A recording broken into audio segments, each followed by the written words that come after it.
여러분, 혹시 아침에 일어나자마자 다리에 힘이 빠져서 의자에 다시 주저앉아 본 적 있으신가요? 전에는 가볍게 걸을 수 있었는데 이제는 몇 걸음만 걸어도 숨이 차고 계단 오르는 게 두렵다는 생각이 드신 적 있으신가요? 많은 어르신들이 병원에 가서 검사를 받아보지만 특별한 이상이 없다는 말을 듣습니다. 그런데도 몸은 점점 무거워지고 근육은 눈에 띄게 줄어듭니다. 바로 이것이 우리가 지금까지 놓치고 있던 가장 무서운 진실입니다. 사람은 누구나 30대부터 근육이 조금씩 사라지기 시작합니다. 1년에 1%씩 줄어드는 것이죠. 60대가 되면 이미 30대 때 근육량에서 30%가 사라져 있습니다. 그런데도 많은 분들은 나는 고기 잘 먹으니까 괜찮겠지, 계란 매일 먹는데 문제없겠지 라고 안심합니다. 하지만 진짜 문제는 단백질을 먹었느냐가 아니라 그 단백질이 과연 내 몸속 근육까지 제대로 도착했느냐 하는 것입니다. 저도 젊었을 때는 몰랐습니다. 그냥 밥 잘 먹고 고기, 계란 챙기면 충분하다고 생각했죠. 하지만 수십 년간 수많은 어르신들을 만나면서 알게 되었습니다. 그분들은 분명히 식사도 잘하고 영양제도 챙기는데 왜 점점 기운이 떨어지고 근육이 사라질까요? 비밀은 바로 흡수율에 있었습니다. 나이가 들면 위산 분비와 소화 효소가 감소해 같은 양을 먹어도 절반밖에 흡수하지 못하는 경우가 많습니다. 그래서 몸은 점점 약해지고 걸음걸이가 느려지고 일상생활이 힘들어지는 것입니다. 이 이야기를 들은 어떤 72세 어르신은 고개를 끄덕이며 이렇게 말했습니다. 맞아요. 밥도 먹고 고기도 먹는데 왜 이렇게 힘이 없는지 늘 이상했어요. 사실 그분의 식단을 살펴보니 단백질 섭취량은 하루 권장량의 절반도 되지 않았습니다. 게다가 드신 단백질마저도 근육까지 전달되지 못하고 있었던 겁니다. 마치 좋은 재료를 사와도 공사장까지 옮겨지지 않으면 집을 지을 수 없는 것과 같은 이치입니다. 더 무서운 것은 근육이 단순히 움직임만 담당하는 조직이 아니라는 사실입니다. 근육은 우리 몸의 에너지 저장고이자 면역력을 지켜주는 중요한 기관입니다. 혈당을 조절하고 호르몬을 분비하며 작은 상처가 회복되는 속도에도 큰 영향을 줍니다. 그런데 근육이 줄어든다는 것은 곧 우리 몸의 건강 저장고가 비워지고 있다는 뜻입니다. 그래서 나이가 들수록 감기에 자주 걸리고 상처가 잘 낫지 않고 충분히 잤는데도 늘 피곤한 상태가 이어집니다. 어느 날 74세 김명자 어르신이 찾아와 이런 이야기를 하셨습니다. 밥은 잘 먹는데 자꾸 기운이 없어요. 예전엔 시장 한 바퀴는 돌고 왔는데 요즘은 조금만 걸어도 숨이 차요. 검사를 해도 특별한 이상은 없었습니다. 하지만 식단을 분석해보니 탄수화물 위주의 식사였고 단백질은 턱없이 부족했습니다. 그 순간 저는 확신했습니다. 문제는 먹는 양이 아니라 흡수되는 질과 전달 과정이라는 것을요. 여러분, 근육은 저절로 만들어지지 않습니다. 그리고 나이가 들면 저절로 사라집니다. 운동만으로는 부족하고 단백질만 먹는다고 해결되지도 않습니다. 제대로 흡수되고 근육으로 전달되는 단백질, 그리고 그 과정에 꼭 필요한 영양소들이 함께해야 합니다. 이것을 모른 차에 단백질 보충제를 무조건 사서 먹거나 고기만 많이 먹으면 근육은 되살아나지 않습니다. 많은 어르신들이 한 가지 착각을 합니다. 운동 열심히 하라 하면 근육이 늘어나지 않나요? 물론 운동은 중요합니다. 하지만 재료가 없으면 아무리 운동해도 근육이 붙지 않습니다. 근육은 벽돌과 같고 단백질은 그 벽돌을 만드는 재료입니다. 하지만 그 벽돌을 근육이라는 집까지 운반해 줄 사람, 즉 보조 영양소와 소화 흡수력이 없다면 아무리 많은 벽돌이 있어도 집을 지을 수 없습니다. 이 사실을 깨달은 순간 저는 충격을 받았습니다. 단백질은 단순히 많이 먹는 것이 중요한 게 아니었습니다. 어떻게 먹고 무엇과 함께 먹으며 나이에 맞게 조절하는지가 핵심이었습니다. 그리고 그 차이를 알게 된 어르신들은 불과 몇 달 만에 놀라운 변화를 경험했습니다. 여기서 여러분께 질문을 드립니다. 혹시 요즘 들어 계단을 오를 때 무릎이 덜덜 떨리고 젊을 때보다 상처가 잘 낫지 않는다고 느끼신 적 있으신가요? 그게 바로 근육이 줄고 있다는 신호입니다. 그런데 다행인 것은 아직 늦지 않았다는 사실입니다. 오늘 이 영상을 끝까지 보신다면 여러분은 단순한 보충제나 비싼 약국 제품이 아니라 마트에서 쉽게 구할 수 있는 3가지 식품으로 근육을 되살릴 수 있는 비밀을 알게 될 것입니다. 이제 곧 우리는 그 3가지 비밀을 하나하나 공개할 것입니다. 하지만 그 전에 먼저 꼭 알아야 할 것이 있습니다. 왜 근육이 이렇게까지 중요하며 단백질이 단순한 영양소를 넘어 노후 건강의 열쇠가 되는지에 대한 진실입니다. 여러분, 지금부터의 이야기는 여러분의 삶을 완전히 바꿀 수도 있습니다. 근육은 단순히 우리 몸을 움직이게 하는 기관이 아닙니다. 많은 사람들이 근육을 단지 힘을 쓰는 도구 정도로만 생각합니다. 하지만 의학적으로 보면 근육은 훨씬 더 복잡하고 중요한 역할을 맡고 있습니다. 근육은 우리 몸의 가장 큰 대사 기관 중 하나로 혈당을 조절하고 면역세포를 보호하며 호르몬을 분비하는 중심 역할을 합니다. 쉽게 말해 근육은 단순한 운동기관이 아니라 건강을 저장하는 창고와도 같습니다. 나이가 들면서 이 창고가 점점 비워지는 것입니다. 그래서 걷는 속도가 느려지고 작은 계단도 숨이 차고 상처 하나가 낫는데도 오랜 시간이 걸립니다. 근육이 줄어든다는 것은 곧 우리 몸의 방패가 사라진다는 의미입니다. 감기에 자주 걸리고 한 번 걸리면 회복이 늦어지는 것도 같은 이유입니다. 의학적으로 근육 감소가 심해지면 단순히 불편함을 넘어 생존과 직결된 문제로 발전할 수 있습니다. 여기서 중요한 질문 하나를 던져보겠습니다. 근육이 부족하면 가장 먼저 나타나는 신호는 무엇일까요? 첫째, 보행 능력이 약해집니다. 평소 5분이면 걸을 거리를 10분 이상 걸리게 되고 계단을 오르는 것이 두렵게 느껴집니다. 둘째, 면역력이 눈에 띄게 떨어집니다. 감기를 달고 살고 회복 속도도 더딥니다. 셋째, 상처 회복이 지연됩니다. 단순히 칼에 베이거나 넘어졌을 때 예전 같으면 금방 아물던 상처가 며칠, 몇 주가 지나도 쉽게 낫지 않습니다. 넷째, 만성 피로에 시달립니다. 잠을 충분히 자도 늘 몸이 무겁고 피곤함이 사라지지 않습니다. 이 4가지 신호는 단순한 노화 현상이 아니라 의학적으로 근육 부족이 주는 경고음입니다. 실제로 많은 어르신들이 병원을 찾아 밥도 잘 먹고 잠도 자는데 왜 이렇게 기운이 없을까요? 라고 묻습니다. 그러나 검사 결과는 정상으로 나오기 때문에 원인을 찾지 못하고 답답해하는 경우가 많습니다. 이럴 때 제가 늘 드리는 말씀이 있습니다. 검사 수치가 정상이더라도 근육량은 절대로 정상이 아닐 수 있습니다. 바로 이 점이 핵심입니다. 예를 들어 68세의 한 어르신은 키와 몸무게는 또래 평균과 크게 다르지 않았습니다. 하지만 근육량을 측정해 보니 50대 초반 수준에서 무려 30%나 줄어 있었습니다.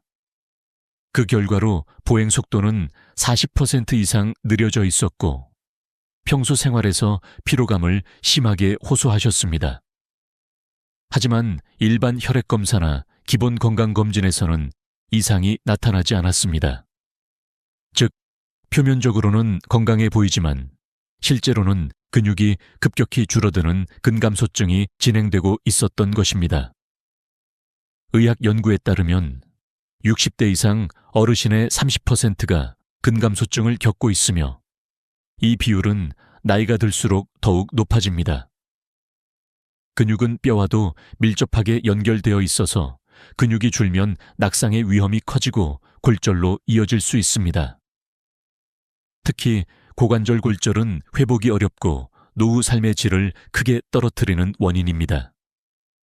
결국 근육을 지킨다는 것은 단순히 힘을 유지하는 문제가 아니라 삶의 독립성과 존엄성을 지키는 문제이기도 합니다.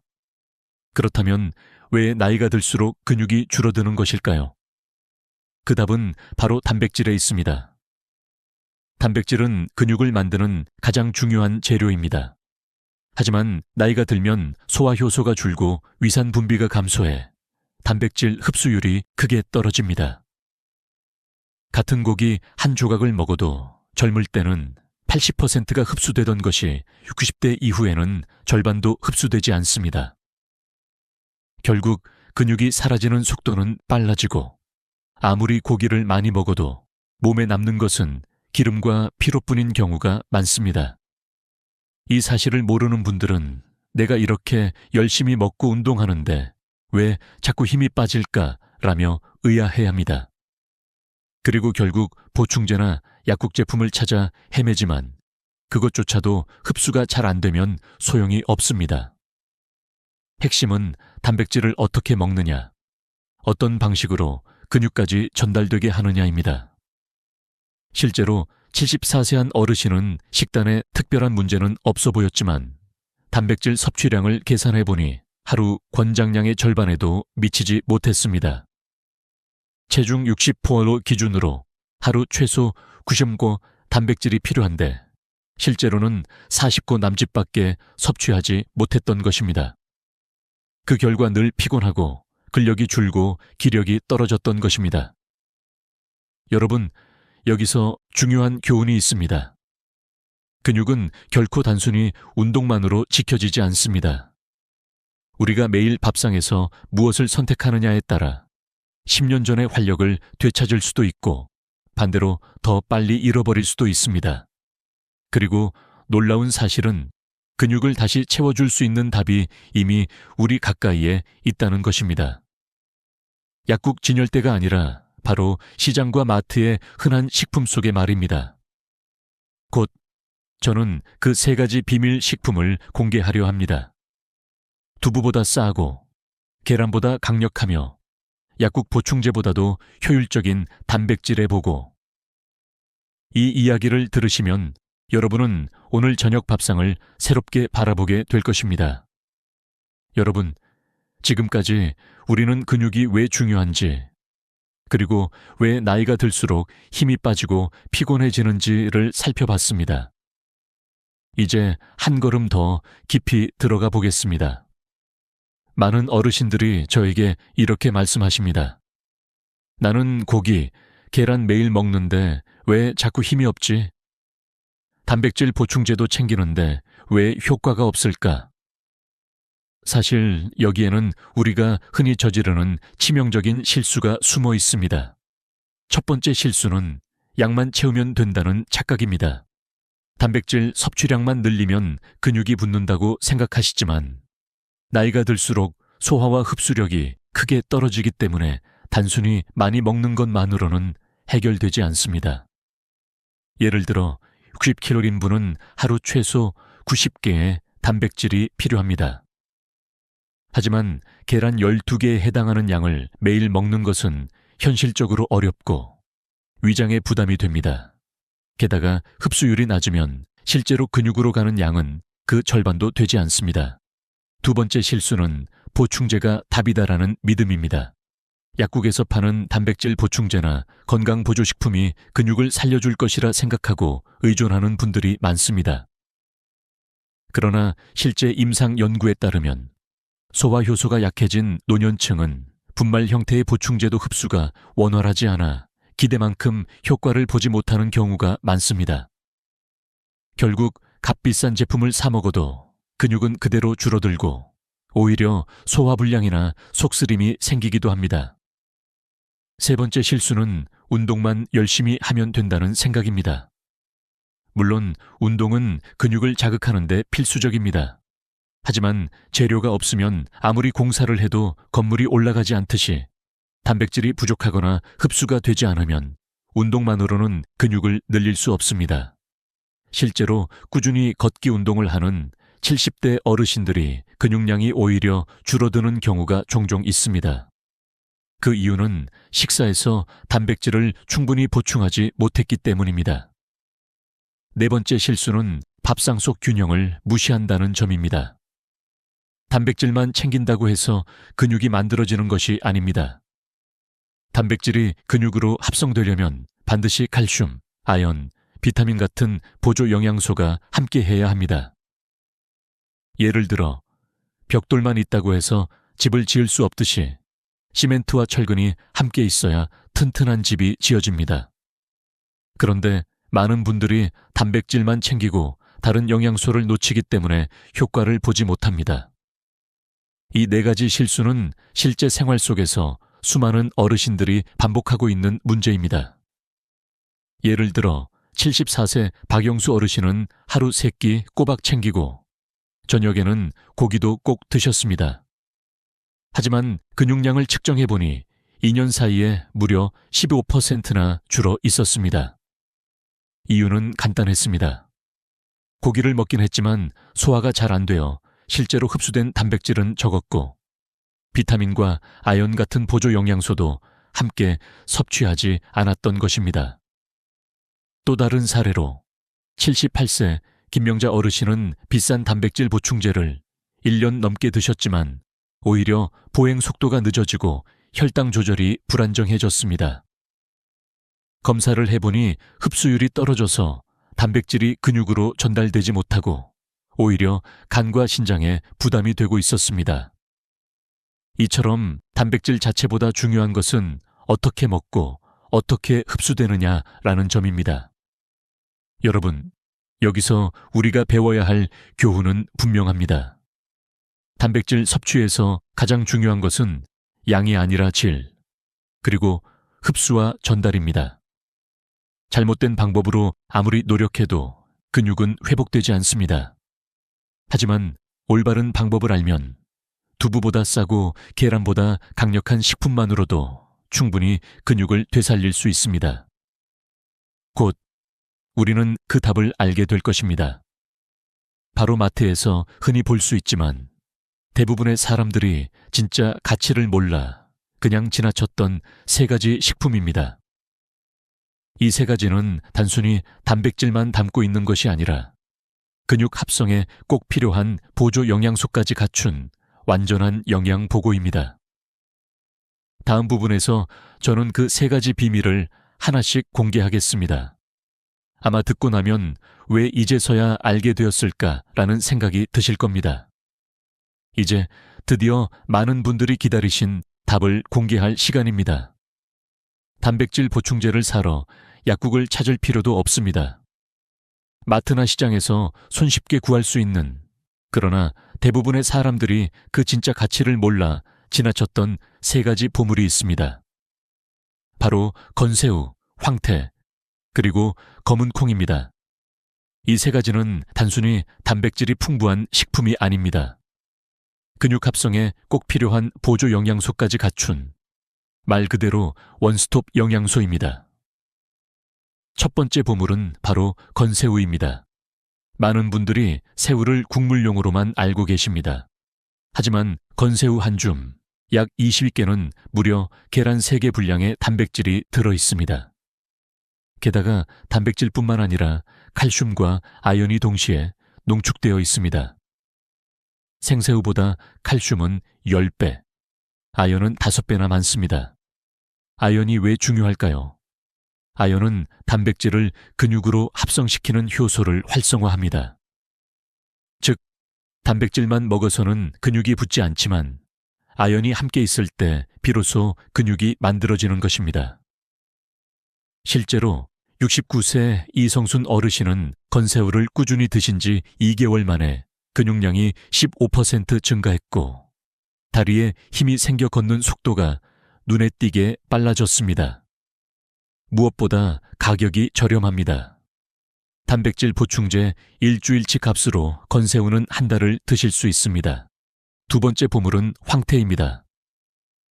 많은 분들이 술 마신 다음 날 해장국 재료 정도로만 생각하시지만 황태에는 엄청난 비밀이 숨겨져 있습니다.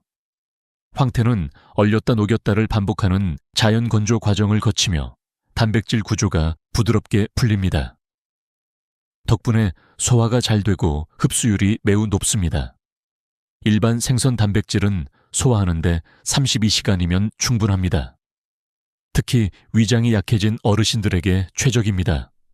황태 100개는 무려 80g 가까운 단백질이 들어있습니다.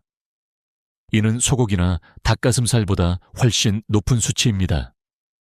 게다가 기름기가 거의 없어 먹은 단백질이 바로 근육 합성에 쓰입니다.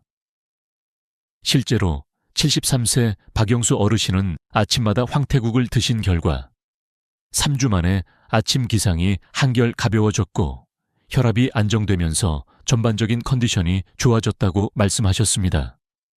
황태는 단백질뿐만 아니라 간 건강에 좋은 성분, 눈 건강에 필요한 비타민과 피부를 탄력 있게 만드는 콜라겐까지 풍부합니다. 한 마리 황태로 국을 5번이나 우려 먹을 수 있고 찢어서 반찬으로도 활용할 수 있으니 경제성도 뛰어납니다. 세 번째 보물은 검은 콩입니다. 밭에서 나는 소고기 라는 별명을 가진 검은 콩은 단순한 식물성 단백질을 넘어선 스마트 단백질입니다. 검은 콩의 비밀은 바로 그 검은 색소에 있습니다. 안토시아닌이라는 강력한 항산화 성분이 풍부해 혈관 염증을 줄이고 혈류를 개선합니다. 아무리 단백질이 많아도 혈액순환이 원활하지 않으면 근육세포까지 전달되지 못합니다. 검은 콩의 안토시아닌은 기를 뚫어주어 단백질이 제대로 근육까지 도달하게 돕습니다. 게다가 검은 콩 100개는 약 43개 단백질이 들어있는데 이는 일반 콩보다 많고 두부의 3배에 달합니다. 단백질의 질도 뛰어나 필수 아미노산 비율이 높아 근육으로 전환되는 효율이 좋습니다. 실제로 78세 기영이 어르신은 검은 콩을 꾸준히 드신 지 한 달 만에 혈압이 140에서 120으로 떨어지고 다리의 무거움이 사라졌다고 고백했습니다. 또한 눈 건강에도 탁월해 나이 들어 흐릿해진 시야가 맑아졌다고 하셨습니다. 여러분, 이 세 가지 식품의 공통점은 무엇일까요? 바로 단백질과 함께 근육 합성에 필요한 보조 영양소가 이미 들어있다는 점입니다. 건새우는 칼슘과 아연, 황태는 비타민과 콜라겐, 검은 콩은 안토시아닌과 필수 아미노산. 이 세 가지가 함께 어우러지면 단순히 근육만 회복되는 것이 아니라 뼈 건강, 혈관 건강, 면역력까지 동시에 개선됩니다. 저는 이 세 가지를 발견한 이후 제 진료 방식이 완전히 바뀌었습니다. 더 이상 비싼 보충제나 약에 의존하지 않고 밥상에서 해답을 찾게 되었습니다. 그리고 실제로 수많은 어르신들이 이 방법으로 지팡이를 내려놓고 혈압약을 줄이고 삶의 활력을 되찾으셨습니다. 여러분, 기억하세요. 근육을 되살리는 해답은 멀리 있지 않습니다. 바로 우리 밥상 위 건새우 한 줌, 황태 한 마리, 검은 콩 한 줌에 숨어 있습니다. 곧 이어서 이 보물들을 어떻게 먹어야 가장 효과적인지, 그리고 어떤 조합은 피해야 하는지에 대해 말씀드리겠습니다. 잘못된 조합은 효과를 반감시키지만 올바른 조합은 근육 회복 속도를 2배 이상 빠르게 만들어줍니다. 여러분, 이제 중요한 단계로 들어가겠습니다. 아무리 좋은 음식을 먹어도 잘못된 조합으로 먹으면 효과가 반감됩니다. 반대로 올바른 조합으로 섭취하면 흡수율이 배가 되고 근육 회복 속도는 2배 이상 빨라집니다. 그래서 지금부터는 세 가지 보물식품인 건새우, 황태, 검은 콩을 어떻게 조합하면 좋고 어떤 조합은 피해야 하는지를 알려드리겠습니다. 먼저 좋은 궁합부터 살펴보겠습니다. 건새우와 시금치는 최고의 조합입니다. 시금치의 풍부한 비타민C가 건새우의 칼슘 흡수를 도와줍니다. 그래서 건새우 시금치 볶음 한 접시면 단백질과 칼슘을 동시에 충전할 수 있습니다. 단순한 반찬 하나 같지만 근육과 뼈 건강을 동시에 챙길 수 있는 완벽한 밥상입니다. 두 번째 조합은 황태와 무입니다. 무에는 천연 소화 효소가 들어있어 단백질 분해를 돕습니다. 황태무국이 단순히 해장국으로만 유명한 것이 아니라 실제로는 영양학적으로도 훌륭한 조합이라는 뜻입니다. 황태의 고단백질이 무의 소화효소와 만나 빠르게 분해되어 근육으로 전달됩니다. 실제로 위장이 약한 어르신들에게 이 조합은 소화 부담을 줄이고 흡수를 높여주는 최적의 방법입니다. 세 번째는 검은 콩과 들기름입니다. 들기름의 풍부한 오메가3가 검은 콩의 안토시아닌과 만나면 한겸 효과가 강화됩니다. 혈관 속 염증을 줄이고 혈류를 원활하게 만들어 단백질이 근육까지 제대로 전달되도록 돕습니다.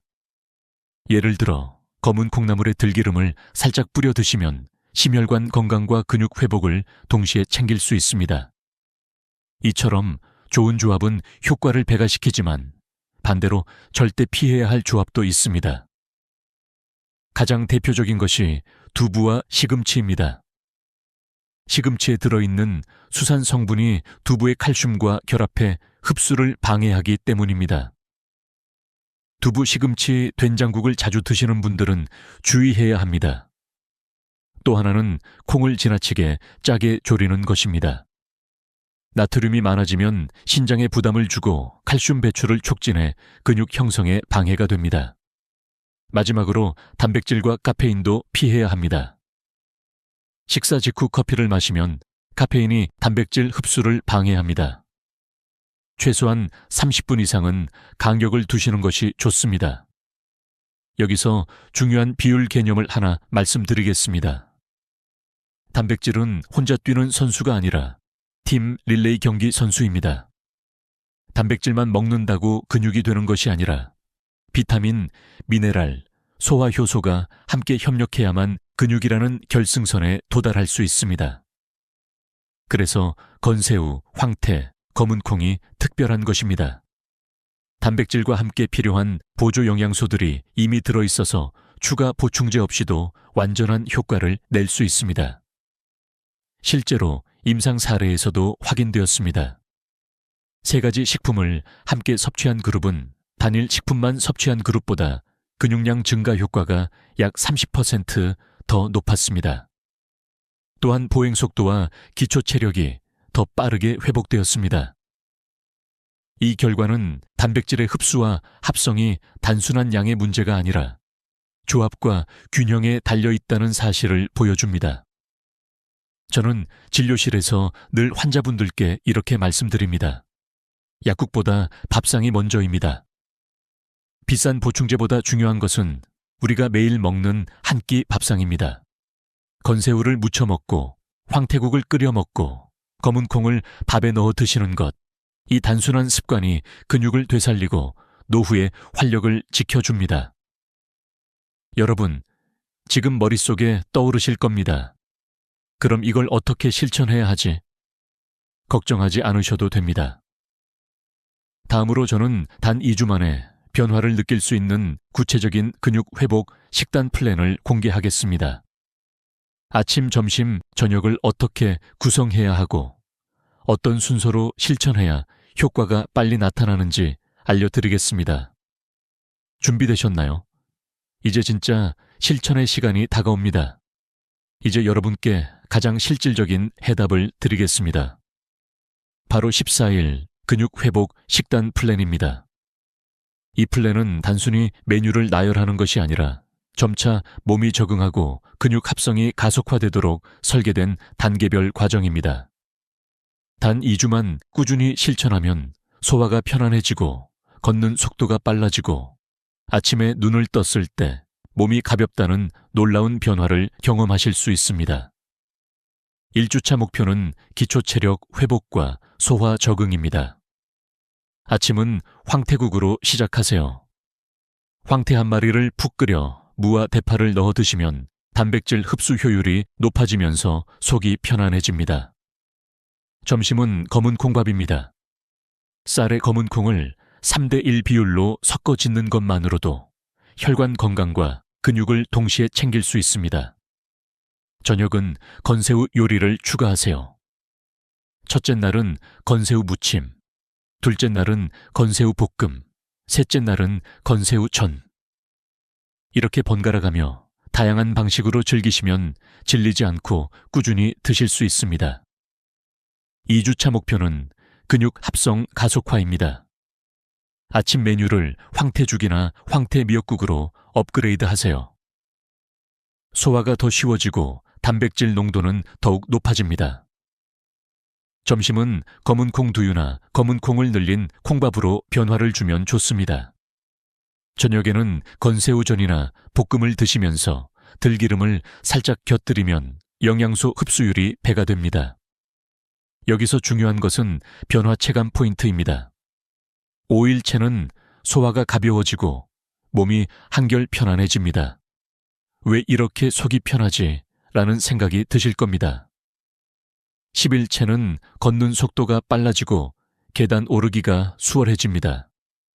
발걸음에 탄력이 붙으면서 예전보다 자신감이 생깁니다. 14일째는 아침에 눈을 뜰 때 몸이 가볍고 하루 종일 활기가 넘칩니다. 10년 전 내 몸 같아졌다는 느낌이 드실 것입니다. 이 식단의 핵심은 꾸준함입니다. 하루 이틀 먹고 중단하면 아무 효과도 없습니다. 최소 2주, 가능하다면 3개월 이상 지속해야 확실한 변화를 느낄 수 있습니다. 실제로 이 플랜을 따른 수많은 어르신들이 지팡이를 내려놓고 혈압약을 줄이고 무엇보다 삶의 자신감을 되찾으셨습니다. 여러분, 오늘 우리는 아주 중요한 사실을 알게 되었습니다. 근육은 나이가 들수록 저절로 사라집니다. 하지만 약국보다 밥상이 먼저라는 말을 꼭 기억하시기 바랍니다. 건새우, 황태, 검은 콩. 이 세 가지만 기억하셔도 여러분의 근육과 건강은 달라집니다. 비싼 보충제나 복잡한 운동 없이도 충분히 10년 전의 체력을 되찾을 수 있습니다. 여기서 한 가지 더 말씀드리고 싶습니다. 건강한 노후는 거창한 것이 아닙니다. 매일의 작은 선택, 오늘 저녁 밥상에서부터 시작됩니다. 어제까지는 몰랐을 수 있습니다. 하지만 오늘 아신 이상 선택은 여러분의 몫입니다. 내일부터가 아니라 지금부터 시작해 보시기 바랍니다. 마지막으로 여러분께 드리고 싶은 교훈은 이겁니다. 근육은 곧 삶의 독립성과 존엄성입니다. 근육을 지킨다는 것은 단순히 힘을 유지하는 것이 아니라 스스로 걷고 스스로 생활하고 스스로 인생을 즐길 수 있다는 의미입니다. 이 작은 습관 하나가 여러분의 남은 10년, 20년을 바꿀 수 있습니다. 오늘 영상이 도움이 되셨다면 구독과 좋아요 꼭 눌러주시고 댓글로 여러분의 경험을 나눠주세요. 여러분의 건강 성공담은 다른 분들에게 큰 용기가 될 것입니다. 다음 영상에서는 집에서 쉽게 할 수 있는 자가 근육진단법과 운동 없이도 근육을 키우는 생활 속 비밀을 알려드리겠습니다. 놓치지 않으시려면 채널 구독 잊지 마시기 바랍니다. 안녕하세요, 여러분. 제 채널 건강한 한국 시니어 라이프에 오신 것을 환영합니다. 저는 한국의 콘텐츠 크리에이터이자 비디오 스크립터인 김민준입니다. 오늘은 한국의 어르신들을 위한 특별한 주제로 찾아왔어요. 나이가 들면서 다리 경련으로 고통받으시는 분들 많으시죠? 밤에 갑자기 깨어나서 다리가 저려서 움직이기도 힘들고 근육이 뻣뻣해져서 일상생활이 불편하신가요? 좋은 소식입니다. 올바른 음식을 통해 근육을 이완시키고 혈액순환을 개선하며 경련을 미리 막을 수 있어요. 오늘 비디오에서는 어르신들의 다리 경련을 예방하고 근육을 더 강하고 건강하게 유지하는 최고의 3가지 슈퍼푸드를 공개할게요. 이 음식들은 한국에서 쉽게 구할 수 있고 한국적인 식단에 잘 어울려요. 끝까지 함께 해주세요. 이 영양 팁들이 여러분의 삶을 바꿔줄 테니까요. 시작하기 전에 여러분이 어디서 이 비디오를 보고 계신지 알려주세요. 서울, 부산, 제주도, 아니면 해외에서 한국어를 사랑하는 분들, 댓글로 알려주시고 궁금한 점 있으시면 자유롭게 물어보세요. 그리고 구독 버튼 누르고 알림 설정 해두세요. 건강한 한국 시니어 라이프에서 매일 새로운 건강 팁을 드릴게요. 자, 이제 본론으로 들어가 볼까요? 먼저 계란에 대해 이야기해 볼게요. 한국에서 계란은 매일 식탁에 오르는 친숙한 음식지 않아요? 김치찌개에 넣거나 계란 프라이로 간단히 먹거나 한국의 전통적인 계란 요리처럼. 하지만 계란은 단순한 음식이 아니에요. 근육 건강을 지원하는 필수 비타민과 미네랄의 보고예요. 특히 나이 든 한국 어르신들에게 다리 경련을 막는데 어떻게 도움이 될까요? 함께 탐구해보죠. 근육 피로는 경련의 주요 원인 중 하나예요. 단백질은 근육 수리와 유지에 필수적이고요. 한국 어르신들은 나이 관련 근육 손실, 즉 사르코페니아로 인해 경련과 약화에 더 취약해지죠. 한국 사회에서 어르신들이 점점 더 오래 살고 있지만 근육 건강이 중요해요. 계란은 완전 단백질 공급원으로 9가지 필수 아미노산을 모두 포함해요. 큰 계란 하나에 고품질 단백질 6기 들어있어요. 이 단백질은 근육 섬유를 재건하고 피로를 줄이며 근육 수축 효율성을 높여 경련 빈도를 줄여줘요. 한국 식단에 계란을 포함하면 근육 강도와 지구력을 지원해 고통스러운 경련 가능성을 낮춰요. 계란의 비타민 D가 칼슘 흡수와 근육 기능을 어떻게 지원하나요? 비타민 D는 칼슘 흡수와 근육 수축에 중요해요. 충분하지 않으면 근육 약화, 경련, 만성 통증이 생길 수 있어요. 연구에 따르면 비타민 D 결핍 어르신들은 더 빈번하고 심한 다리 경련을 경험해요.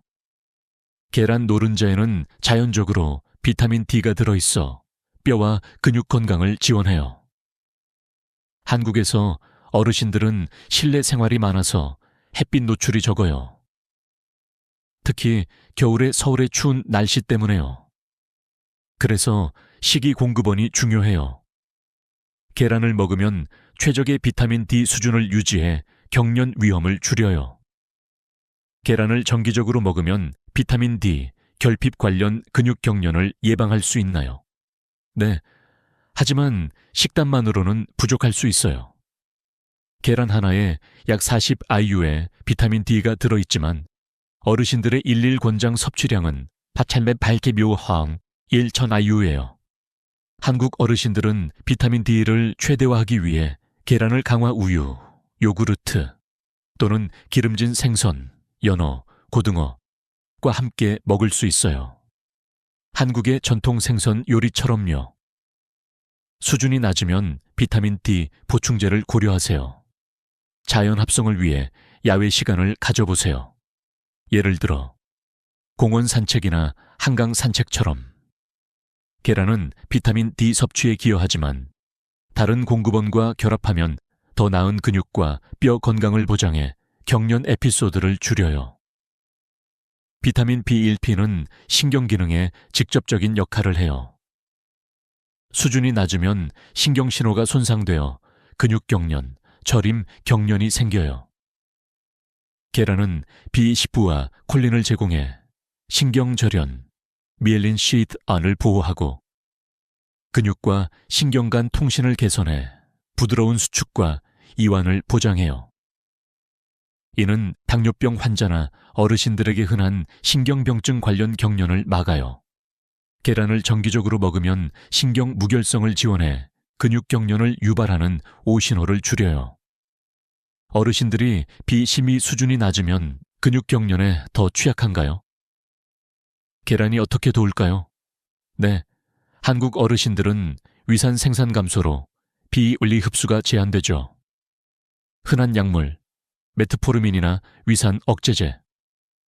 이 비심리를 고갈시키고 식이 제한으로 동물성 식품 섭취가 적어요. 비윤리 결핍은 빈번한 근육 경련, 약화, 신경 손상, 타는 듯한 감각, 무감각 저림, 빈혈, 근육 산소 공급 감소를 유발해요. 계란은 어르신 친화적인 비실리 공급원으로 소화가 쉽고 간단해요. 한국에서 계란찜이나 계란국처럼 고기, 생선, 유제품이 훌륭한 비아 공급원이지만 계란은 붉은 고기보다 지방이 적고 소화가 약한 어르신들에게 더 좋으며 단백질과 비타민의 풍부한 조합을 제공해요. 채식주의자, 유제품 소비자지만 고기 피함에게 계란은 비우리 수준을 유지하는 최고의 방법 중 하나예요. 어르신들이 근육 건강을 위해 주당 계란을 얼마나 먹어야 할까요? 콜레스테롤 우려 없이요. 연구에 따르면 건강한 어르신들에게 주 6, 7개 계란 섭취는 안전하고 콜레스테롤 수준에 큰 영향을 미치지 않아요. 심장질환이나 고콜레스테롤 환자는 의사 상담하세요. 하지만 가공육을 계란으로 대체하면 심장 건강한 선택이에요. 한국에서 김치와 계란을 함께 먹는 건 어떨까요? 계란이 어르신들의 야간 다리 경련을 줄일 수 있나요? 네, 야간 경련은 종종 근육 회복 불량, 전해질 불균형, 신경기능 장애와 관련돼요. 계란은 단백질, 근육 수리, B15의 신경 보호, 비타민 D와 칼슘, 근육 기능을 제공해요. 저녁 식사나 아침에 계란을 포함하면 영양 균형을 도와 밤새 근육 회복을 지원해 야간 경련을 줄여요. 특정 어르신들은 건강 상태에 따라 계란 섭취를 조정해야 해요. 신장 질환자는 단백질 제한, 의사 상담하세요. 고콜레스테롤은 계란 흰자만 먹으세요. 당뇨병 환자는 섬유질 풍부 음식, 채소, 통곡물과 함께 하세요. 대부분의 한국 어르신들에게 계란은 근육, 신경, 전체 건강을 지원하는 고도로 유익한 음식이에요. 이 점을 최대화하려면 주 1-7개 계란을 정기적으로 먹고 IP 채소, 유제품, 견과류 같은 영양 밀도 음식과 짝지으세요. 수분 유지와 전해질 균형을 유지하세요. 한국 어르신들이 자연적으로 근육 경련을 줄이려면 계란은 간단하고 효과적인 식이 추가예요. 다음 아침에 계란을 추가해보세요. 근육 건강을 위한 최고 선택 중 하나예요. 두 번째로 바나나예요. 한국에서 바나나는 과일 가게에서 쉽게 사는 인기 과일이죠. 한국 드라마에서 자주 등장하거나 디저트로 먹어요. 칼륨은 근육 수축, 신경신호, 유체 균형의 필수 미네랄이에요. 칼륨 수준이 너무 낮아지면 저칼륨 혈증, 근육이 경련과 경련에 더 취약해져요. 바나나는 최고의 자연 칼륨 공급원 중 하나예요. 중간 크기 바나나 하나에 약 420mg, 일일 권장 섭취량의 12%예요. 적절한 칼륨 수준을 유지하면 근육 수축을 조절해 경련을 막고 근육 제어를 위한 부드러운 신경통신을 보장하며 탈수 관련 경련을 줄이는 유체 수준을 균형지어요. 어르신들은 매일 1-2개 바나나를 먹으면 근육 경련 빈도를 크게 줄일 수 있어요. 칼륨 수준이 너무 낮으면 무슨 일이 생기고 근육 경련에 어떻게 기여하나요? 칼륨은 신경과 근육 간 정의 신호를 전달해요. 수준이 떨어지면 근육이 과도하게 흥분되어 빈번한 경련이 생겨요. 신경 신호가 방해되어 자발적 근육 수축 위험을 높여요. 세포가 유체 균형 능력을 잃어 근육 뻣뻣함을 유발해요. 연구에 따르면 어르신들은 식욕 감소나 불량 식단, 혈압 약, 인뇨제, 부작용, 과도한 땀, 탈수로 칼륨 결핍 위험이 높아요. 한국의 더운 여름이나 실내 생활 때문에요. 바나나를 식단에 포함하면 자연적으로 칼륨을 보충해 정상 근육 기능을 지원해요. 마그네슘은 근육 이완과 신경 기능에 또 다른 중요한 미네랄이에요.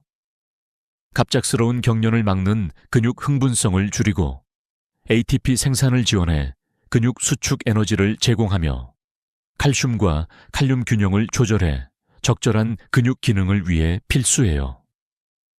바나나 하나에 30mg 마그네슘이 들어있어 근육 긴장과 경련을 막는 데 기여해요. 많은 어르신들이 마그네슘을 충분히 섭취하지 않으므로 바나나를 견과류나 IP 채소 같은 다른 마그네슘 풍부 음식과 함께 먹으면 근육 경련을 줄이고 회복을 개선해요. 야간 다리 경련은 종종 전해질 불균형, 낮은 칼륨, 마그네슘, 불량순환, 탈수와 관련되어 바나나는 칼륨, 마그네슘, 수분 지원 탄수화물을 포함해요. 취침 1~2시간 전에 바나나를 먹으면 근육을 이완시켜 경련 강도를 줄이고 전해질을 균형지어 야간 경련을 막으며 근육 긴장을 줄여 수면질을 지원해요. 한국 어르신들이 밤에 경련으로 고생하신다면 바나나를 저녁 간식으로 추천해요. 바나나의 비타민 B6가 신경 기능과 근육 회복에 어떻게 기여하나요? 비타민 B6는 신경계 건강의 핵심 영양소예요. 근육 움직임을 제어하는 신경 전달 물질을 조절하고 염증을 줄여 운동 후 근육 회복을 빠르게 하며 적혈구 생산을 개선해 근육에 산소를 효율적으로 공급해요. 바나나 하나에 1000mg 비타민 B6, 어르신 1일 요구량의 거의 30%예요.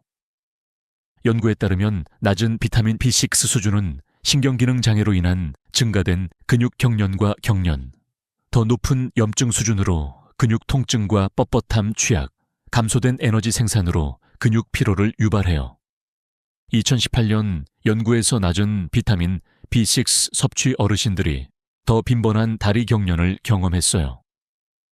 바나나는 자연 비타민 B6 공급원으로 신경 관련 근육 문제를 막아요. 바나나는 칼륨과 마그네슘 수준을 회복해 전해질 관련 경련을 줄이고 자연 설탕과 물을 제공해 수분을 촉진하며 나트륨 수준을 균형지어 근육 수축과 이완에 중요해요. 어르신들은 수분 유지와 바나나 같은 전해질 음식을 소비하면 근육 기능을 부드럽게 유지해요. 한국에서 바나나는 과일 샐러드나 요거트와 함께 먹기 좋아요. 바나나는 수분을 지원하지만 적절한 물 섭취와 짝지어야 해요. 경련이 탈수 때문이라면 물 마시는 게 바나나 먹는 만큼 중요해요. 최적 결과 위해 매일 유차 88잔 물 마시고 바나나를 물이나 코코넛 워터 전해질 포함과 함께 먹으세요. 유체와 전해질 균형 유지로 어르신들은 탈수 관련 근육 경련을 막을 수 있어요. 어르신들이 다리 경련을 막기 위해 하루 바나나를 얼마나 먹어야 하나요? 이상적 섭취는 다양하지만 일반적으로 하루 하나면 근육 건강을 지원하는 충분한 칼륨과 마그네슘을 제공해요. 빈번한 경련 환자는 하루 2개가 이로울 수 있어요. 바나나는 자연 설탕이 높아서 당뇨병 어르신들은 견과류나 통곡물 같은 섬유 음식과 함께 적당히 소비하세요.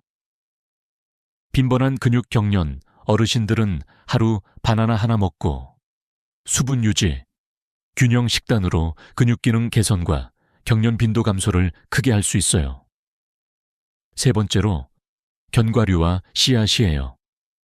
한국에서 견과류는 설날 선물이나 간식으로 인기예요. 아몬드, 호박씨, 캐슈넛 등 바나나나 IP 채소 같은 칼륨과 마그네슘 풍부 음식이 경련 예방으로 잘 알려져 있지만 견과류와 씨앗은 근육 건강을 크게 개선하고 경련을 막는 또 다른 강력한 식이 추가예요. 마그네슘, 칼륨, 단백질, 건강한 지방으로 가득 차 있어 근육 이완, 순환, 전해질 균형을 지원해요. 아몬드, 호박씨, 캐슈, 다른 견과류가 어르신들의 근육을 강하고 경련 없이 유지하는 방법을 탐구해보죠. 많은 어르신들이 마그네슘을 충분히 섭취하지 않아 빈번하고 고통스러운 다리 경련에 더 취약해요. 견과류와 씨앗은 최고의 자연 마그네슘 공급원으로 경련 예방에 쉬운 방법이에요. 1온스 서빙당 마그네슘 함량: 호박씨 117.8mg, 11필로의 40%, 아몬드 77.7% 먹에 20%, 캐슈 70스맥 고상 아치 9%. 매일 작은 한 줌 견과류를 먹으면 마그네슘 수준을 회복해 근육을 이완하고 건강하게 유지해요. 한국에서 견과류를 김치나 밥과 함께 먹는 건 어떨까요? 바나나가 칼륨과 연관되지만 많은 견과류와 씨앗도 이 중요 미네랄을 제공해요. 1온스 서빙당 칼륨 함량: 피스타치오 291mg, 아몬드 200mg, 캐슈 160mg. 땀으로 전해질이 손실되므로 보충이 근육 회복과 경련 예방에 필수예요. 견과류와 씨앗이 전해질 회복에 좋은 이유: 마그네슘과 칼륨이 높아 근육 회복 지원, 건강지방이 근육 염증 줄임, 단백질이 근육 수리 도움. 신체 활동 후 경련을 경험하는 어르신들은 견과류 한 줌 먹거나 식사에 씨앗 추가로 잃은 미네랄을 회복해 근육을 경련 없이 유지해요. 견과류와 씨앗의 건강지방은 혈류를 지원해 근육이 제대로 기능하도록 충분한 산소와 영양을 받게 해요.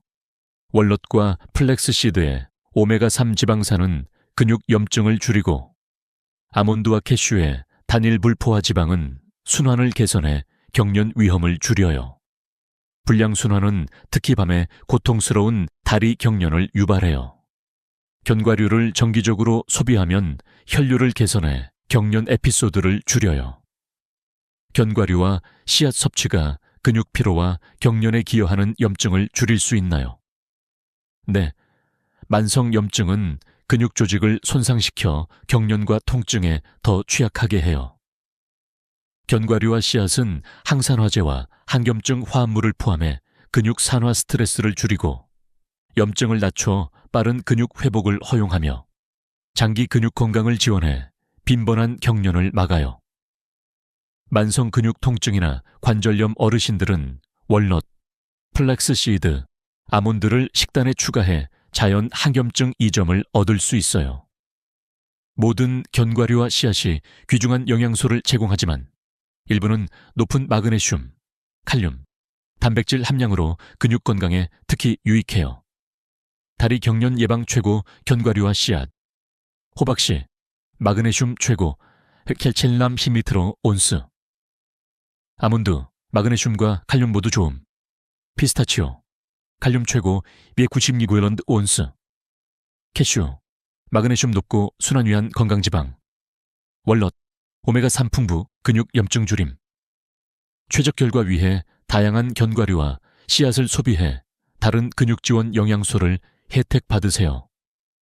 어르신들이 다리 경련을 막기 위해 매일 견과류와 씨앗을 얼마나 먹어야 하나요? 견과류와 씨앗은 영양이 높지만 칼로리 밀도이므로 부분 통제가 중요해요. 권장 섭취: 매일 작은 한 줌, 1온스, 견과류, 약 2미개, 아몬드나 2큰술, 씨앗, 식사의 씨앗, 플렉스, 치아, 호박씨, 불효 추가 2점. 근육 건강을 위한 견과류와 씨앗 먹기 최적 시간: 식사와 함께. 영양 흡수와 전해질 균형 도움. 취침 전. 근육 이완시켜 야간 경련 줄임. 운동 후. 잃은 전해질, 회복과 근육 회복 도움. 적당히 소비하면 경련 예방하며 균형 식단 유지해요. 견과류와 씨앗은 많은 이점을 제공하지만 고려사항: 높은 칼로리, 과식 시 체중 증가, 부분 통제 중요. 소금이나 가공 견과류, 소금 견과류에 높은 나트륨이 탈수 기여해 경련 위험 증가. 알레르기, 견과 알레르기 있으면 마그네슘과 칼륨 대체 공급원 고려. 소화 문제, 섬유가 민감소와 어르신들에게 팽창이나 불편 유발. 해결, 무염생 또는 건조 로스트 견과류 선택하고 적당히 먹어 최대 근육 건강 2점 즐기며 부작용 피하세요. 자연적으로 근육 경련을 줄이려는 어르신들은 매일 견과류 한 줌 먹거나 식사에 씨앗 추가로 근육 건강을 지원하는 쉽고 맛있는 방법이에요. 이 비디오가 도움이 되셨다면 좋아요 버튼 눌러주세요. 더 가치 있는 콘텐츠를 가져올게요. 댓글로 생각, 질문, 다음 주제 제안해주세요. 여러분, 목소리 듣는 게 좋아요. 물론 구독하고 알림 켜두세요. 최신 건강 팁과 인사이트 놓치지 마세요. 건강하게 지내시고 다음 비디오에서 만나요. 이 스크립트는 원본을 기반으로 확장되었으며 한국 문화, 음식 예시, 어르신 생활을 반영해 재작성되었습니다. 총 단어 수 약 7,500자. 한국어 단어 카운트는 영어와 다르지만 내용 확장으로 길이를 맞춤. 실제 카운트는 툴로 확인 가능하나 요구 범위 내 우리가 행복한 노후를 꿈꾸는 데 있어 가장 중요한 요소 중 하나는 불필요한 관계를 줄이는 것입니다. 건강 재정, 그리고 인간관계는 모두 노후의 행복에 큰 영향을 미치지만 특히 관계에서의 선택은 우리가 느끼는 마음의 평화와 직결됩니다. 오늘은 60대 이후 반드시 줄여야 할 것들을 5위에서 1위까지 이야기하면서 불필요한 관계를 어떻게 정리할 수 있는지에 대해 알아보겠습니다. 사람마다 중요하게 생각하는 가치는 다를 수 있습니다. 어떤 사람은 돈을 중요하게 생각하고 어떤 사람은 건강을 우선시하며 또 어떤 사람은 사랑하는 사람과의 관계를 중요하게 생각합니다. 그러나 많은 사람들이 공감할 수 있는 한 가지는 불필요한 관계는 반드시 줄여야 한다는 점입니다. 나이가 들수록 사람들은 더욱 간소화된 삶을 추구하게 됩니다. 그 중에서도 불필요한 인간관계를 정리하는 것이 바로 행복한 노후를 만드는 첫 번째 조건이라고 할 수 있습니다. 왜 불필요한 관계를 줄여야 할까요? 이를 이해하기 위해 우리는 먼저 관계가 우리의 정신과 신체에 미치는 영향을 생각해 보아야 합니다. 인간은 본능적으로 사회적 동물이기 때문에 관계에서 오는 스트레스는 우리에게 큰 영향을 미칩니다. 어린 시절에는 다양한 사람들과의 관계를 맺고 그 속에서 자아를 확립하며 살아가지만 나이가 들면서 더 이상 그런 관계가 필요하지 않다는 것을 깨닫게 됩니다. 이해를 돕기 위해 철학자 쇼펜하우어의 말을 예로 들어보겠습니다. 그는 친구란 나와 정신적으로 잘 맞는 사람 한 명만 사귀어도 충분하다라고 말했습니다. 이 말은 단순한 말처럼 보일 수 있지만 깊이 생각해보면 매우 중요한 의미를 담고 있습니다. 많은 사람들은 관계의 수가 많을수록 그 사람이 가치 있는 사람이라고 생각할 수 있지만 사실은 그렇지 않습니다. 우리가 진정으로 필요로 하는 것은 수많은 사람들이 아니라 정신적으로 깊이 교감할 수 있는 몇 명의 진정한 친구들입니다. 우리가 직장 생활을 하거나 사회 활동을 할 때는 다양한 사람들과의 관계를 유지하는 것이 필요하지만 나이가 들수록 우리는 더 이상 그렇게 많은 사람들과 시간을 보내지 않아도 됩니다. 사실 나이가 들어가는 것은 우리의 몸뿐만 아니라 우리의 마음에도 여유를 주는 시간이기도 합니다. 그 여유를 어떻게 쓸지는 전적으로 우리의 선택에 달려 있습니다. 예를 들어 저의 한 친구는 대학교 동문회에서 총무를 맡고 많은 모임을 주관하며 사람들과 관계를 지속해 왔습니다. 그러나 그는 어느 순간 자신이 너무 많은 사람들과의 관계에 휘둘리고 있다는 것을 깨닫게 되었습니다. 그 친구는 오랜 고민 끝에 불필요한 연락을 끊고 자신에게 진정으로 소중한 몇몇 사람들과만 깊은 관계를 유지하기로 결심했습니다. 그리고 그 후로 그는 정신적인 안정감과 마음의 평화를 느끼기 시작했습니다. 이제 그는 더 이상 많은 사람들과 시간을 보내지 않고 오히려 자신에게 중요한 사람들과의 시간을 더욱 소중히 여깁니다. 이처럼 나이가 들수록 우리는 인간관계의 질을 중시해야 합니다. 더 이상 사람들과의 관계수를 채우는 것이 중요한 것이 아니라 몇 명의 진정한 친구들과 깊은 관계를 유지하는 것이 행복한 노후를 만드는 핵심이라고 할 수 있습니다. 이를 통해 우리는 더 이상 불필요한 스트레스를 받지 않고 자신만의 평화롭고 만족스러운 삶을 살아갈 수 있습니다. 그렇다면 불필요한 관계를 줄이려면 어떻게 해야 할까요? 첫 번째로, 관계를 유지해야 할 사람을 선별하는 것. 이 중요합니다. 나와 깊은 관계를 맺을 수 있는 사람은 누구인지, 그리고 그 관계가 내 삶에 긍정적인 영향을 미치는지 스스로 점검해야 합니다. 일시적인 관계나 나에게 정신적인 부담을 주는 관계는 과감히 정리하는 것이 필요합니다. 관계를 정리한다고 해서 냉정하게 사람을 배제하는 것이 아니라 내가 더 이상 필요 없는 관계에는 거리를 두는 것입니다. 또한 우리가 살아가는 사회에서 많은 사람들이 사회적 이미지를 중요시합니다.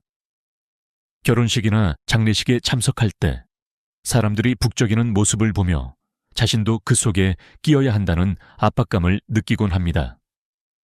그러나 진정한 가치는 사람들의 수가 아니라 내가 진정으로 소중히 여기는 사람들과의 깊은 교감입니다.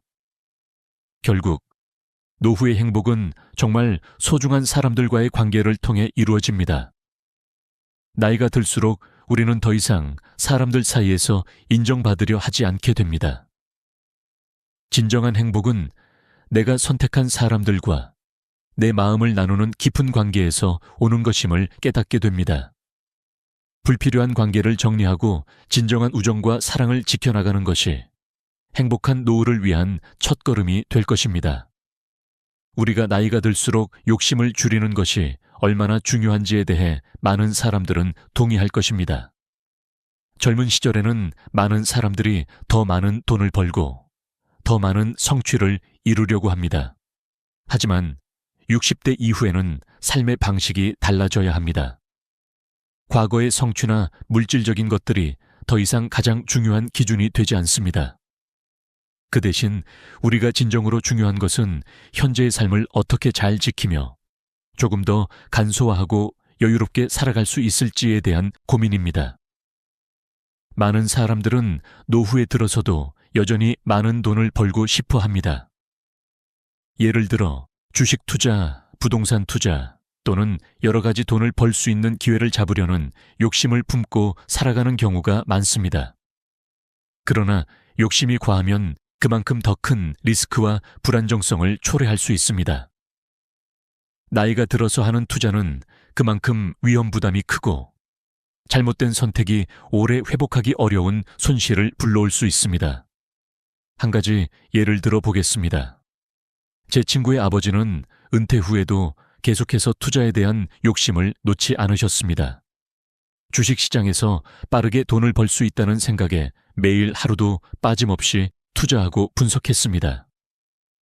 그 결과 그의 투자 전략은 처음에는 조금씩 성과를 보였지만 결국 대규모 금융위기에 직면하면서 모든 것을 잃고 말았습니다. 그는 결국 큰 충격과 스트레스에 시달리게 되었고 그 후로는 몸과 마음이 매우 지쳐 있었습니다. 이 일이 지나고 나서 그는 스스로 깨달았습니다. 노후에 더 많은 돈을 벌려고 하기보다는 지금 가진 것을 잘 지키고 안정적인 삶을 유지하는 것이 더 중요하다. 는 사실을 말입니다. 그렇습니다. 나이가 들수록 더 많은 욕심을 쫓는 것보다는 현재 가지고 있는 것을 잘 지키는 것이 중요합니다. 경제적 안정성과 심리적인 평온을 우선시하는 것이 바로 행복한 노후를 위한 중요한 요소입니다. 그렇다면 우리가 어떻게 이런 욕심을 줄이고 삶을 더 간소화할 수 있을까요? 첫 번째로 안정적인 수입원을 찾는 것.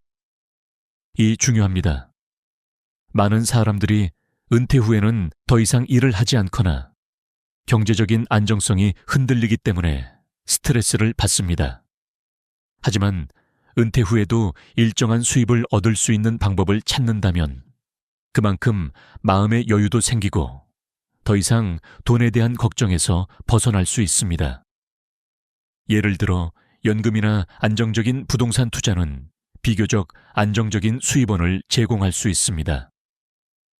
두 번째로 욕심을 줄이는 중요한 방법은 작은 기쁨에 감사하는 마음을 가지는 것입니다. 많은 사람들이 삶의 작은 기쁨을 놓치고 더 큰 목표를 향해 달려갑니다. 하지만 나이가 들수록 중요한 것은 작은 일에서 행복을 찾는 것입니다. 예를 들어 아침에 커피 한 잔을 마시며 하루를 시작하는 것, 가족과 함께 조용한 시간을 보내는 것, 마당에서 꽃을 돌보는 것과 같은 작은 행복이 결국에는 더 큰 만족감을 줍니다. 세 번째로 욕심을 줄이고 간소화하는 방법은 불필요한 소비를 줄이는 것이러입니다. 우리는 많은 물건들을 사고 집안에 쌓여가는 물건들을 정리하지 않고 살아가곤 합니다. 하지만 물건이 많을수록 그만큼 관리해야 할 것이 많아지고 우리의 정신적인 부담이 커집니다. 나이가 들수록 소유물보다는 경험과 추억이 더 중요한 자산이 됩니다. 그렇기 때문에 필요 없는 물건을 버리고 더 중요한 것들에 집중하는 것이 중요합니다.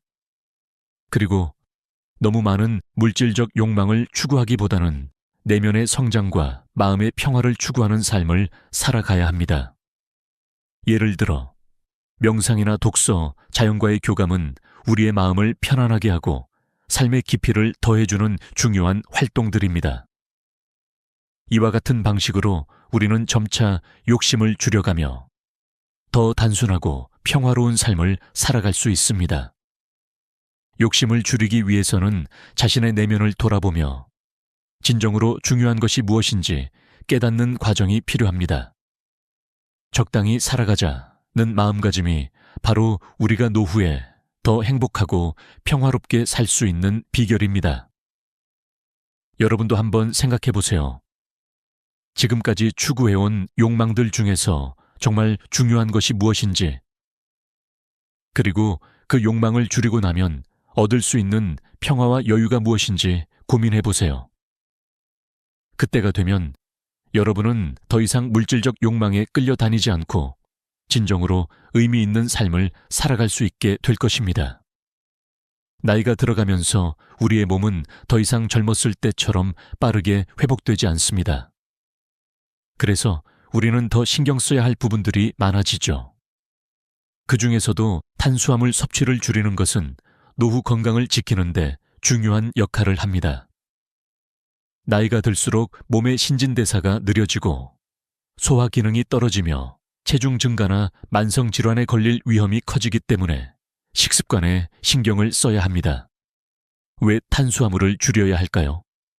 먼저, 탄수화물은 우리 몸에서 에너지원으로 사용되지만 그 과잉 섭취는 혈당 수치를 급격히 높여 당뇨병, 심혈관 질환, 비만 등을 일으킬 수 있습니다. 특히 노년기에 접어들면서 과도한 탄수화물 섭취는 신체에 더 큰 부담을 주기 때문에 섭취량을 적절히 조절하는 것이 필요합니다. 한 예로 한국의 노인층에서 흔히 발생하는 질병 중 하나는 당뇨병입니다.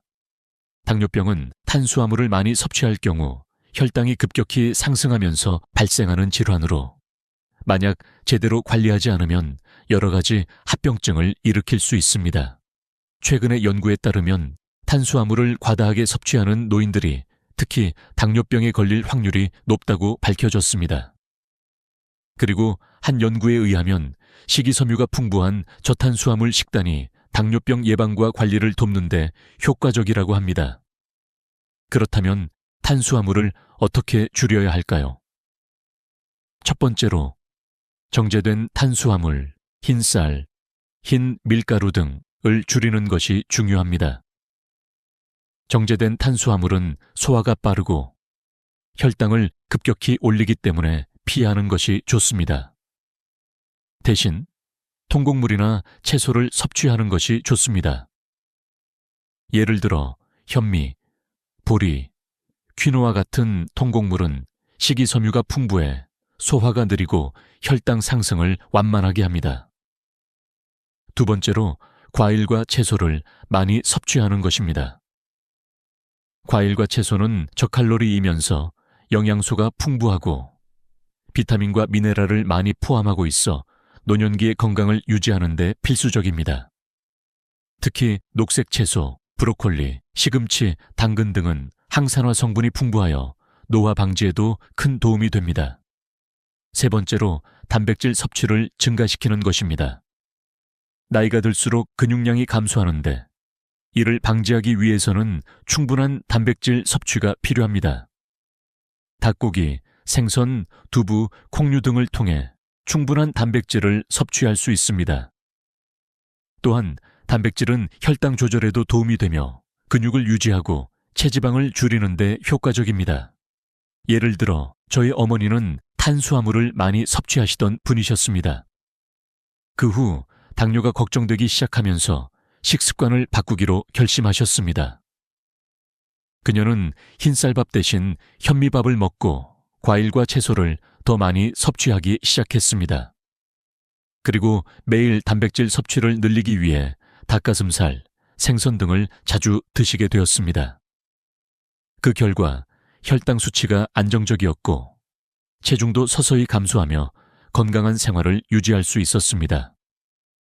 이처럼 탄수화물 섭취를 줄이고 건강한 식단을 유지하는 것은 노후의 건강을 지키는 중요한 방법입니다. 하지만 식이 변화는 급격하게 하지 말고 점진적으로 섭취량을 줄여가면서 몸에 맞는 식습관을 만들어가는 것이 중요합니다. 너무 많은 변화를 한꺼번에 시도하면 몸이 거부할 수 있기 때문에 작은 변화부터 시작하는 것이 좋습니다. 식습관을 바꾸는 것이 어려울 수도 있지만 꾸준히 실천하고 건강한 음식을 선택하는 습관이 여러분의 건강을 지키는 가장 좋은 방법이 될 것입니다. 나이가 들어서도 건강한 몸을 유지하기 위해서는 지금부터라도 식습관에 신경을 써야 합니다. 따라서 탄수화물을 줄이는 것은 나이 들수록 더욱 중요한 일이며 이는 단순히 체중 관리뿐만 아니라 당뇨, 심혈관 질환, 노화 방지에 큰 도움이 됩니다. 지금부터라도 조금씩 탄수화물을 줄여가며 더 건강한 식습관을 만들어가는 것이 바로 행복한 노후를 위한 첫걸음입니다. 나이가 들수록 우리 몸의 변화에 맞춰 정신적인 건강도 중요하게 고려해야 합니다. 정신 건강은 단순히 기분이 좋거나 나쁘다는 것을 넘어서 우리 삶의 질에 지대한 영향을 미치는 중요한 요소입니다. 우리가 나이가 들면서 정신적으로 건강하게 지내기 위한 방법은 무엇일까요? 그것은 바로 긍정적인 태도와 마음가짐을 유지하는 것입니다. 긍정적인 태도는 삶의 질을 높이고 사회적 관계를 개선하며 신체 건강에도 좋은 영향을 미칩니다. 특히 노년기의 정신 건강을 지키는 데 있어 긍정적인 사고방식은 매우 중요한 역할을 합니다. 긍정적인 사고는 스트레스를 줄이고 우울증을 예방하는 데 도움이 되며 삶에 대한 만족도를 높여줍니다. 나이가 들수록 우리는 자신의 건강에 대한 걱정이나 과거에 대한 회한에 사로잡힐 수 있습니다. 하지만 그럴 때일수록 긍정적인 태도가 더욱 중요합니다. 우리의 사고방식에 따라 노후의 삶이 얼마나 만족스러울지가 결정되기 때문입니다. 긍정적인 태도를 유지하는 방법은 여러 가지가 있습니다. 우선 감사하는 마음을 가지는 것이 첫 번째입니다. 하루하루의 작은 기쁨에 감사하는 마음을 가지면 삶에 대한 만족도가 높아집니다. 예를 들어 햇살 좋은 날, 잠시 산책을 하며 느끼는 기쁨, 가족과 함께하는 저녁 시간 등은 모두 소소하지만 중요한 행복의 순간입니다. 이런 순간들을 인식하고 감사하는 태도는 우리 마음에 긍정적인 에너지를 불어넣습니다. 또한 마음을 열고 사람들과의 소통을 지속하는 것도 중요합니다. 나이가 들면 사람들과의 관계가 줄어들 수 있지만 사회적 고립은 정신 건강에 매우 해롭습니다. 그러므로 가족과의 교류, 친구들과의 소셜 활동은 정신적인 건강을 지키는 데 큰 도움이 됩니다. 예를 들어 취미 활동을 함께 할 수 있는 친구나 동료들과의 만남은 기분 전환을 돕고 사회적 소속감을 느끼게 합니다. 봉사활동이나 동호회 참여도 좋은 방법입니다. 이러한 활동들은 긍정적인 감정을 불러일으키며 삶에 대한 새로운 목표를 제공합니다. 운동도 정신 건강을 유지하는 데 중요한 역할을 합니다.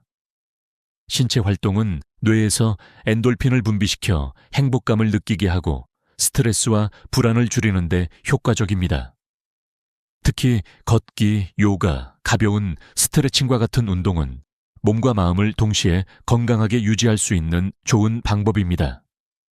제가 아는 한 분은 매일 아침마다 가까운 공원에서 30분간 걷기를 합니다.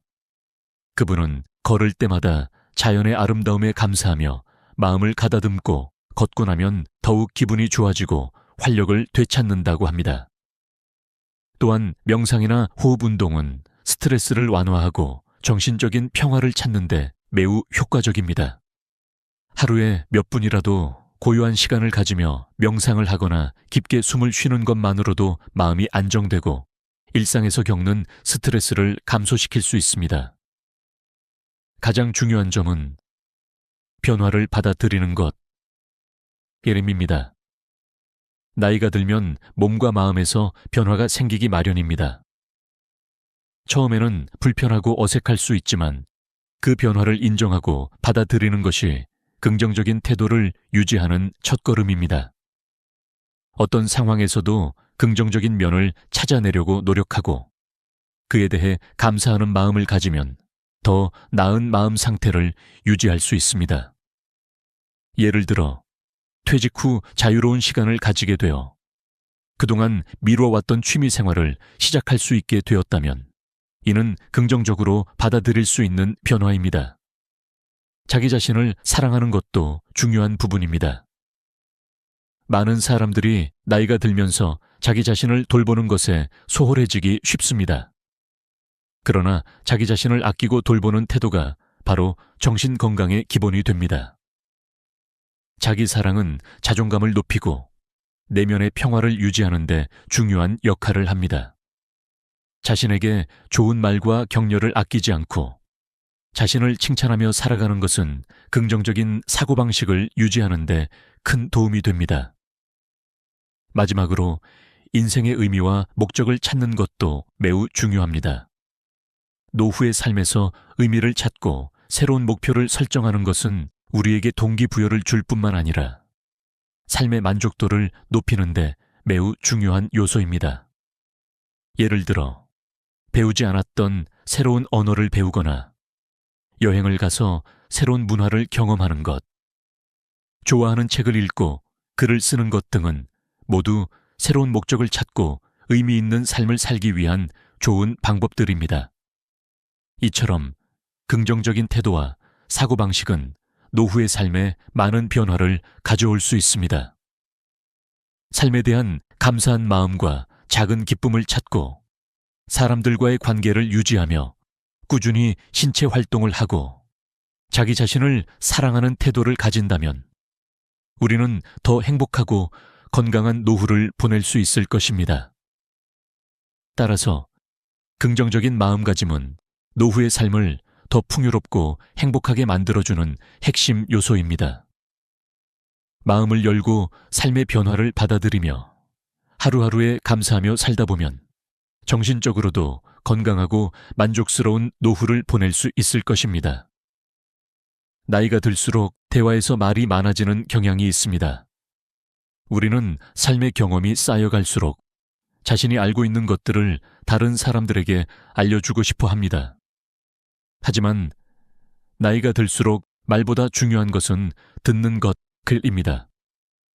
우리는 종종 말을 많이 하며 자신의 경험과 생각을 표현하려 합니다.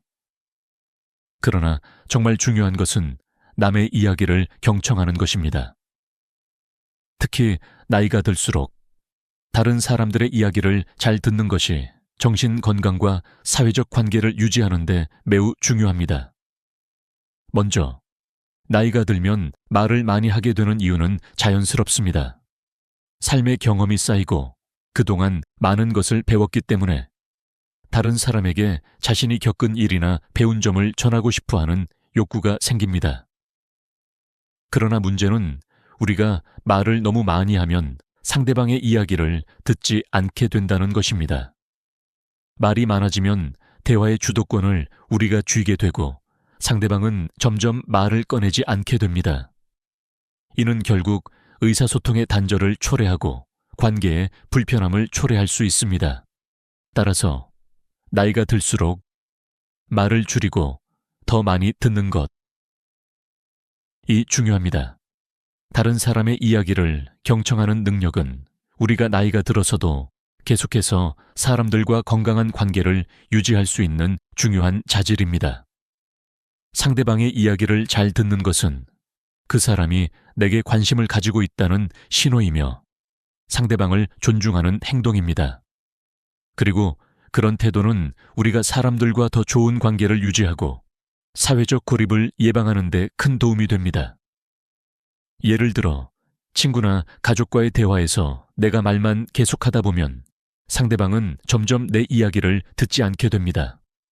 하지만 내가 상대방의 이야기에 진심으로 귀 기울이고 그들의 말을 존중하면 상대방은 내게 더 많은 이야기를 나누고 싶어 할 것입니다. 이처럼 대화에서 듣는 것은 말하는 것만큼 중요합니다. 특히 노년기에 들어서면서 사람들과의 관계에서 이 점이 더욱 중요해집니다. 말을 줄이고 듣는 것이 중요한 이유는 또한 상대방의 필요와 감정을 이해하는 데 도움이 되기 때문입니다. 우리가 말을 많이 하면 상대방이 말할 기회를 빼앗게 됩니다. 상대방이 원하는 것이 무엇인지 또는 그들의 감정이 어떤지 알아차리기 위해서는 그들의 말을 귀 기울여 들어야 합니다. 그리고 그들의 이야기를 잘 듣는 태도는 우리가 사람들과의 관계에서 신뢰를 쌓는 데 큰 역할을 합니다. 또한 되풀이해서 말하는 습관을 줄이는 것도 중요합니다.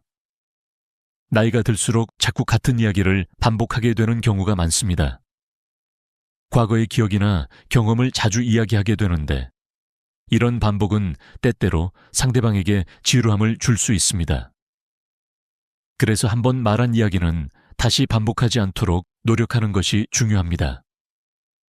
만약 같은 이야기를 반복하고 싶다면 그 이야기를 들은 사람이 그 이야기를 다시 언급했을 때 자연스럽게 대화를 이어갈 수 있습니다.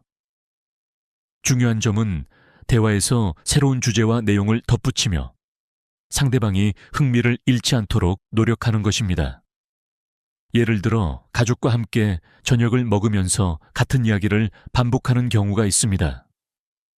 그럴 때 상대방은 점점 더 관심을 잃게 됩니다.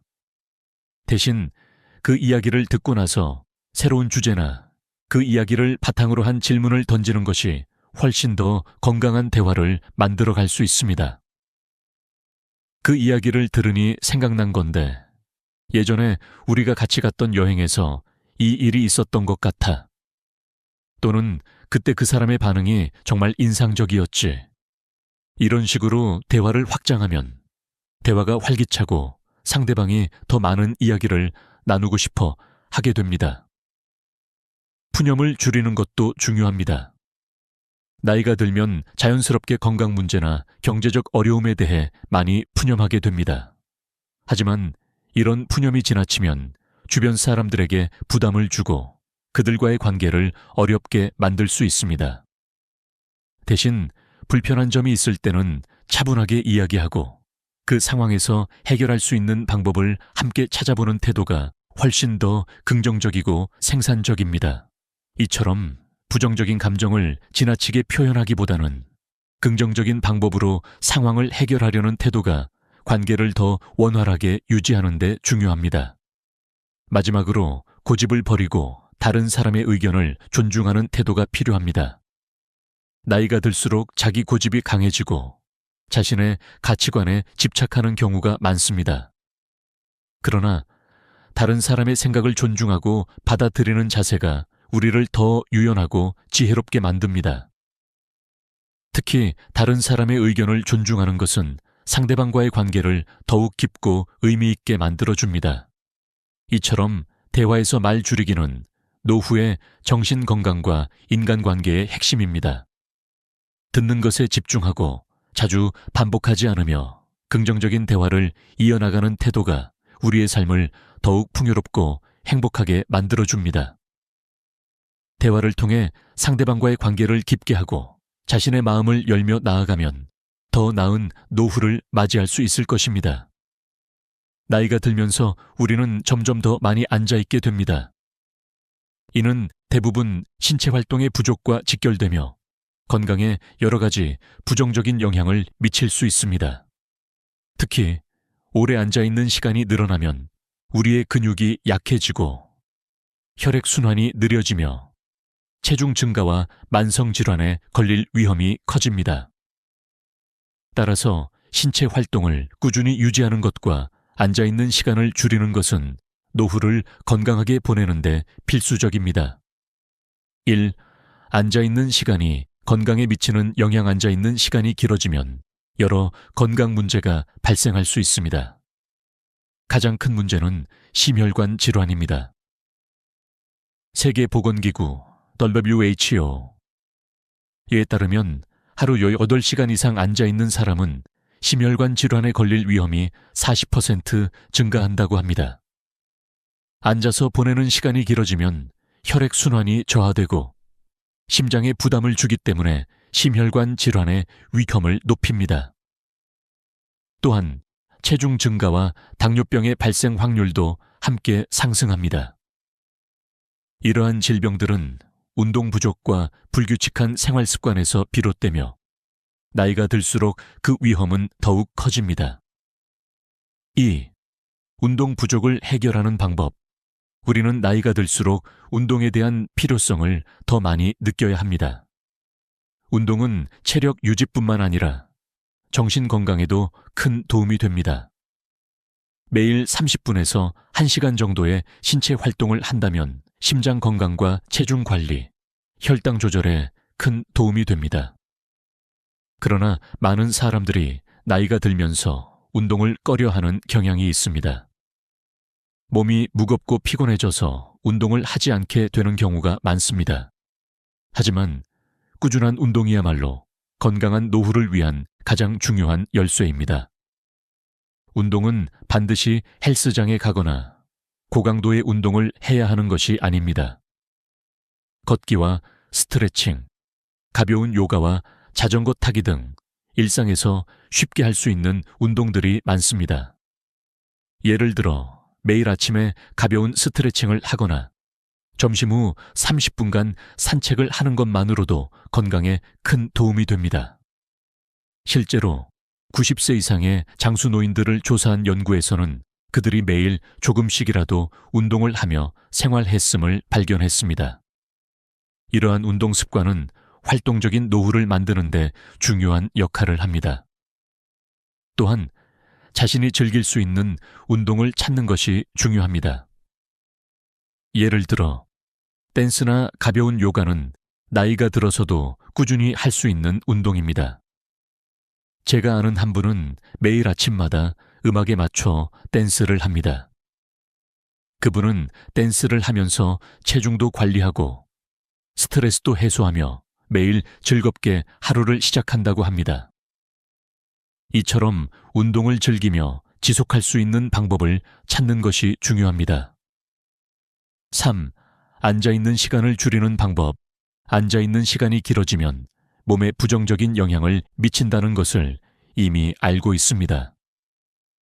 그럼에도 불구하고 많은 사람들이 하루 종일 앉아서 일을 하거나 TV를 보면서 시간을 보냅니다. 이러한 습관을 바꾸는 것이 건강한 노후를 위한 첫 걸음입니다. 앉아있는 시간을 줄이기 위해서는 하루 중 자주 일어나서 스트레칭을 하거나 걸어 다니는 습관을 들이는 것이 중요합니다. 예를 들어 1시간에 한 번씩 일어나서 5분 정도 걸어 다니거나 스트레칭을 해보세요. 또한 짧은 거리라도 걸어 다니는 습관을 기르는 것도 매우 효과적입니다. 자동차를 타고 다니기보다 가까운 거리에서는 걸어 다니거나 계단을 이용하는 것이 건강에 큰 도움이 됩니다. 하루 중 앉아서 보내는 시간이 많다면 오후나 저녁에는 가볍게 산책을 하거나 집에서 간단한 운동을 하는 것을 시도해 보세요. 작은 변화가 건강을 지키는 큰 차이를 만들 수 있습니다. 4. 앉아있는 시간을 줄이기 위한 구체적인 방법. 우리는 하루 중 많은 시간을 앉아서 보내지만 앉아있는 시간을 줄이기 위한 실천 가능한 방법들이 있습니다. 예를 들어 집에서 일하는 경우에는 서서 일할 수 있는 책상을 사용하는 것도 좋은 방법입니다. 서서 일하는 것이 장시간 앉아서 일하는 것보다 건강에 훨씬 더 좋습니다. 또한 운동을 하지 않더라도 하루에 몇 번씩 일어나서 가벼운 스트레칭을 한다면 혈액순환을 촉진하고 피로를 해소하는 데 도움이 됩니다. 근로 환경에서도 앉아서 일하는 시간을 줄이는 방법을 고려해 보세요. 예를 들어 전화나 화상회의 중에 일어날 수 있으면 일어나서 하는 것이 좋습니다. 정리정돈을 할 때 잠시 일어나서 청소를 하거나 정리하는 것도 좋은 방법입니다. 이렇게 앉아있는 시간을 분산시키면 하루 종일 활동량을 늘릴 수 있습니다. 5. 건강한 노후를 위한 실천. 결국 건강한 노후를 위한 중요한 요소는 운동과 신체 활동입니다. 나이가 들수록 운동을 통해 몸의 기능을 유지하고 신체적으로 활발하게 움직이는 습관을 들이는 것이 필요합니다. 앉아있는 시간을 줄이고 작은 운동을 꾸준히 실천하는 것이 바로 건강한 노후를 위한 첫 번째 단계입니다. 건강한 몸을 유지하면서 행복한 마음을 가지고 나이 들 수 있는 방법은 운동과 신체 활동을 통해 가능합니다. 지금부터라도 운동을 시작하고 앉아있는 시간을 줄이는 습관을 기르는 것이 노후를 건강하고 즐겁게 만드는 길입니다. 여러분의 건강한 노후를 위해 지금부터라도 조금씩 변화를 시작해 보세요.